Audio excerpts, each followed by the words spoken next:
মেঘবালিকার জন্য রূপকথা। জয় গোস্বামী।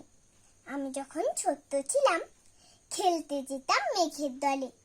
একদিন এক মেঘবালিকা প্রশ্ন করলো কৌতূহলে, এই ছেলেটা নাম কি রে তোর? আমি বললাম ফুসমন্তর। মেঘবালিকা রেগেই আগুন, মিথ্যে কথা, নাম কি এমন হয় কখনো?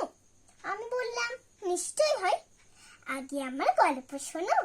সে বলল শুনবো না যা, সেই তো রানী সেই তো রাজা, সে তো একই ঢাল তরোয়াল, সে তো একই রাজার কুমার পক্ষীরাজের, শুনবো না আর ওসব বাজে।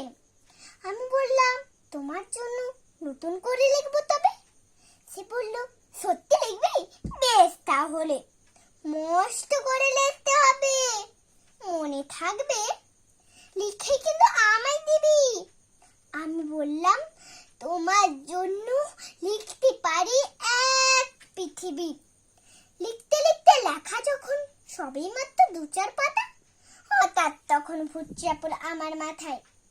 খুঁজতে খুঁজতে চলে গেলাম ছোট্টবেলার মেঘের মাঠে। গিয়ে দেখি চেনা মুখ তো একটিও নেই তল্লাটে। তারই মধ্যে একজনকে মনে হলো অন্যরকম।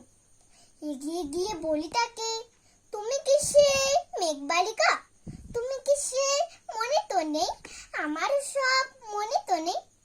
আচ্ছা, তুমি আমায় লেখার কথা বলেছিলে না? সঙ্গে আছে ভাসিয়ে লাগায় ঝিলে। আর হ্যাঁ শোনো, এখন আমি মেঘ নই আর, সবাই এখন বৃষ্টি বলে ডাকে আমায়। নমস্কার।